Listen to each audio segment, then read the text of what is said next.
اور جب تمہارے لڑکے بالغ ہو جائیں تو ان کو بھی اسی طرح اجازت لینی چاہیے جس طرح ان سے اگلے یعنی بڑے آدمی اجازت حاصل کرتے رہے ہیں۔ اس طرح اللہ تم سے اپنی آیتیں کھول کھول کر بیان فرماتا ہے، اور اللہ جاننے والا ہے، حکمت والا ہے۔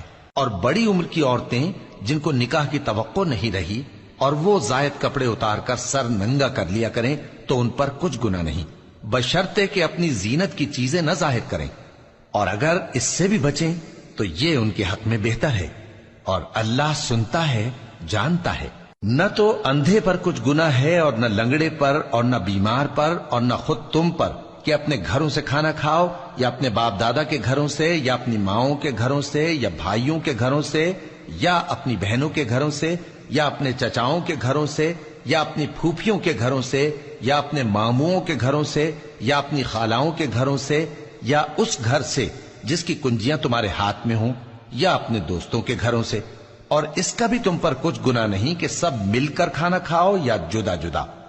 پھر جب گھروں میں جایا کرو تو اپنے گھر والوں کو سلام کیا کرو، یہ اللہ کی طرف سے مبارک اور پاکیزہ تحفہ ہے۔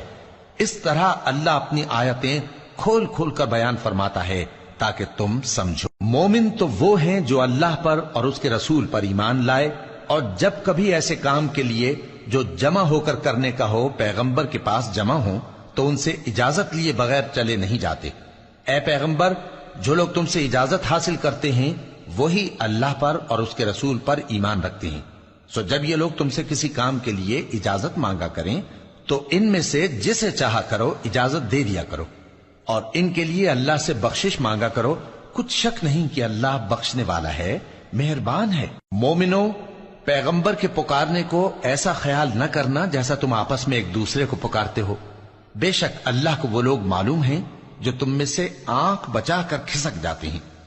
تو جو لوگ ان کے حکم کی مخالفت کرتے ہیں ان کو ڈرنا چاہیے کہ ایسا نہ ہو کہ ان پر کوئی آفت پڑ جائے یا تکلیف دینے والا عذاب نازل ہو۔ دیکھو، جو کچھ آسمانوں اور زمین میں ہے سب اللہ ہی کا ہے۔